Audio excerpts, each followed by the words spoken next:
So, Deputy President Gachagua was yesterday in Nairobi in the CBD, driving around from the OTC to the Marikiti to the Muthurwa market and so on. And basically was preaching against the governor and, trying to spread a lot of fear of, the numerical strength of the Kikuyu community in the city.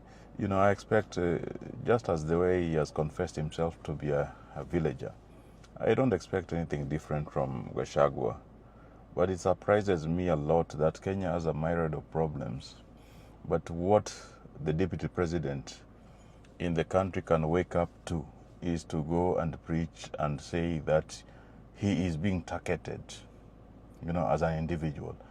And he's being targeted because he's a Kikuyu.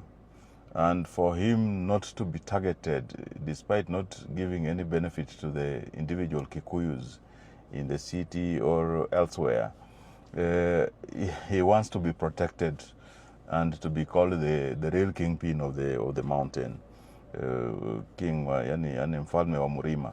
So I find it very absurd that in this day and age, Gachagua can still find it very convenient to come and preach against the president. The president is facing a lot of issues, and one of the main challenges now is that some people who are in the in the kitchen cabinet of Gachagua and Uhuru feel entitled to the presidency. The problems of RUTO stem from the fact that some people are so entitled to the presidency that they feel that not any other person should be president but themselves, or from their own families or their communities. It happened during the Moi times. You saw when, a good number of the individuals who were very close to the Kenyatta ganged up and wanted to ensure that Moi didn't last long in the seat, and somebody else from the Kikuyu community came and took up the seats. And Moi, when he was in the presidency for 24 years, the Kikuyu working class was weaponized against the presidency of Daniel Arap Moi. Moi was not a good person. But he was not a perfect person. A lot of things he did well, education and so on. But one thing which was evident in his presidency is that, the Kikuyu community was weaponized against him, and the civil society was very conveniently used that, which is also still very much dominated by the people from the individuals from the Kikuyu community. So when we were campaigning for Raila to be president, I think we saw the same when individuals who are very close to then President Uhuru Kenyatta also saw an opportunity of having somebody from the mountain as the running mate, despite Martha Karua not showing any ability to deliver or even believe in the visions of Raila Odinga, or even deliver any seat, or deliver any vote to Raila. Remember that Martha Karua, even in her own polling stream, leave alone the polling station, she could not deliver the polling stream. Polling stream is just 700 people.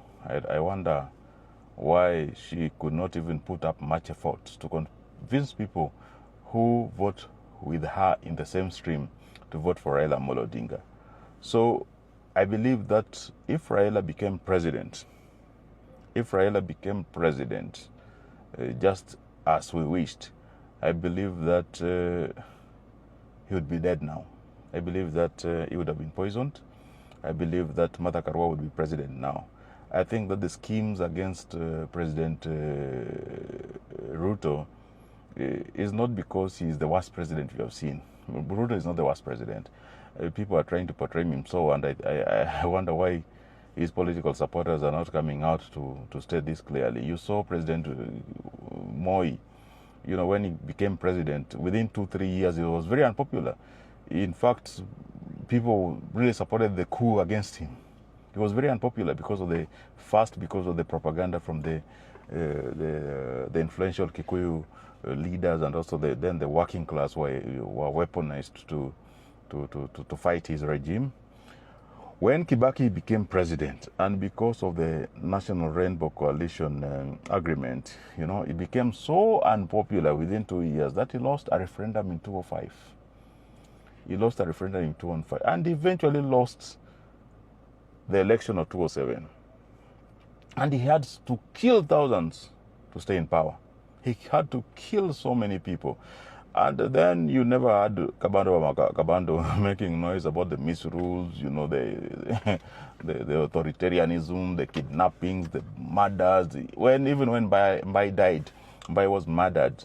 You never had Kabando or Paul Muite. You never had Martha Karua say that, oh, Kibaki ameanza kuua watu. It is very convenient now to place it on RUTO.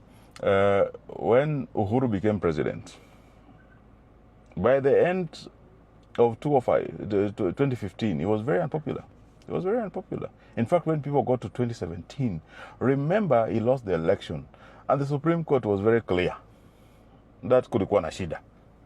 Na alijaribu kukarabati hivi na hivi na wale, and the person who helped him, you know, stay in power and recover his presidency when he was spending all his time drinking a lot of alcohol in State House, I think is William Ruto.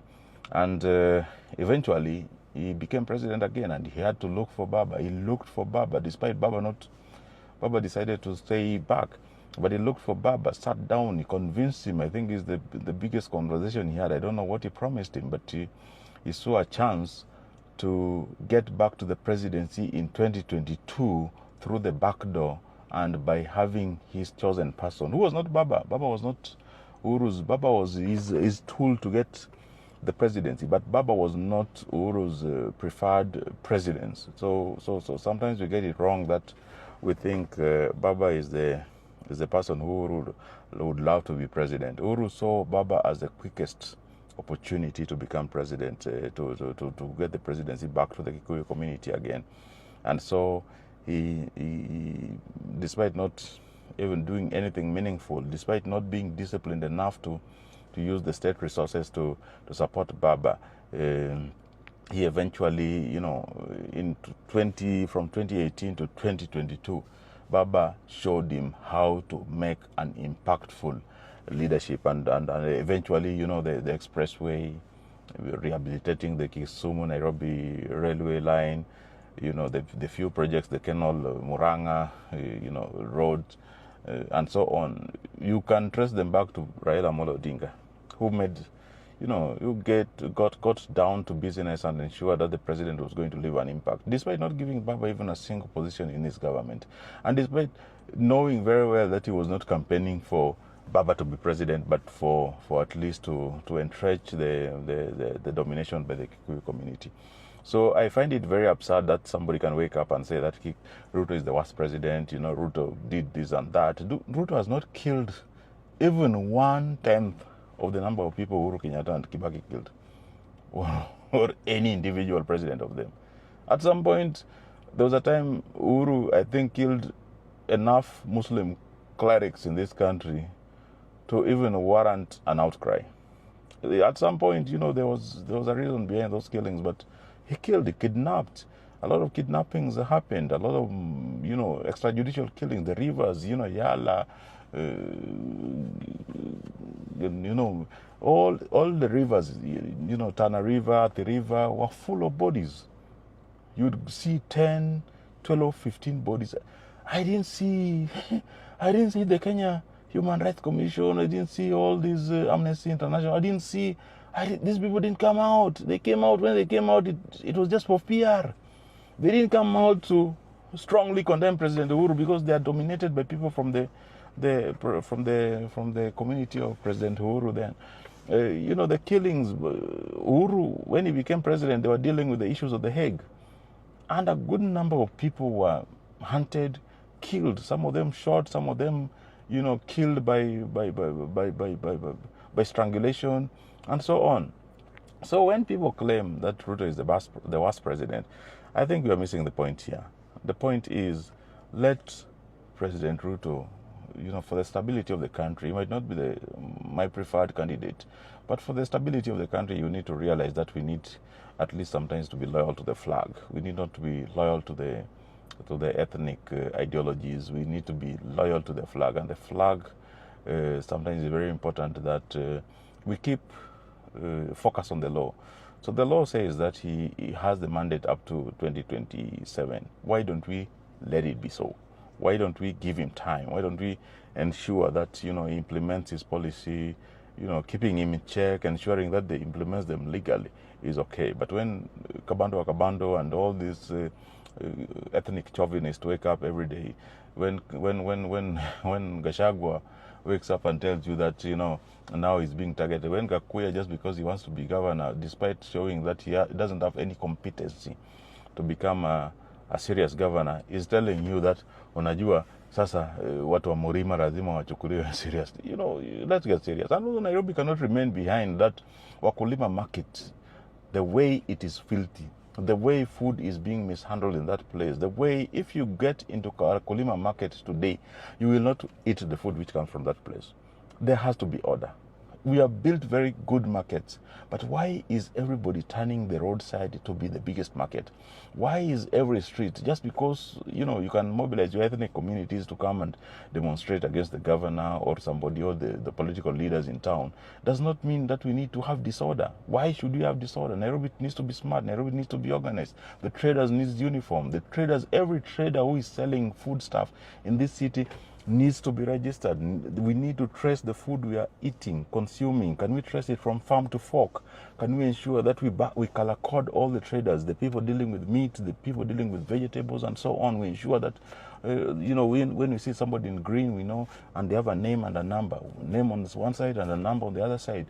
How is it that we allow in this city that somebody comes from Burundi today and becomes a hawker and start hawking on Uhuru Highway? How is somebody comes and hawking food to our builders around town? What if they decide to poison? Some of these kids who are hawking food in this city are child soldiers.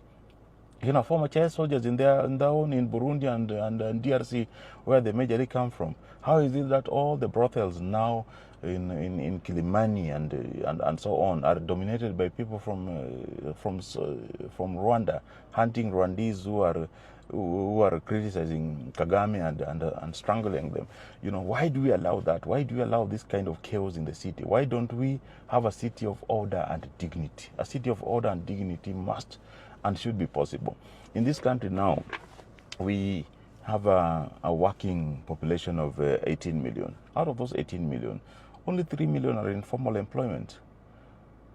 15.6 million are in the informal employment. Why don't we get these people to a platform where we can trace them? We can know who is a mechanic, who is a carpenter, who is a welder, who is a saloonist, who is a vegetable food vendor, who is, who is doing electrical works and so on, who is a mason, who is a plumber. Can we know all of them? Can we register them in a platform where we can trace them? Where we can, the counties can be able to empower them. We can also give them access to financial services through the commercial banks and micro, small, enterprises, facilities. Why don't we support them through insurance services and so on? Trainings, empowerments, and so on. We cannot have a city where people come and claim their ethnic domination.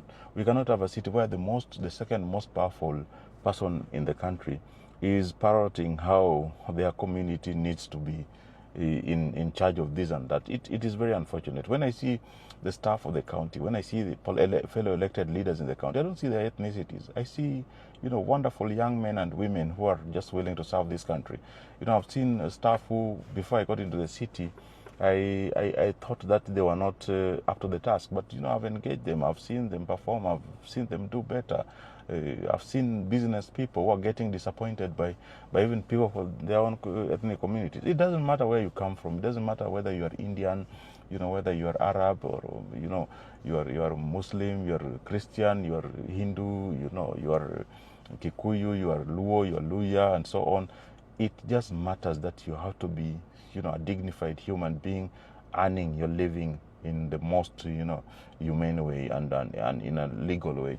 So I find it absurd that Gachagua could do that, but this is my thoughts that we need to not give ear to what Gachagua is saying. I think it's being promoted by NTV and Citizen TV, the two very notorious stations on this Gachagua bandwagon. But I think that that kind of mentality is overtaken by time. I don't think that Kenya needs that now. So that is my thought on the same. Thank you.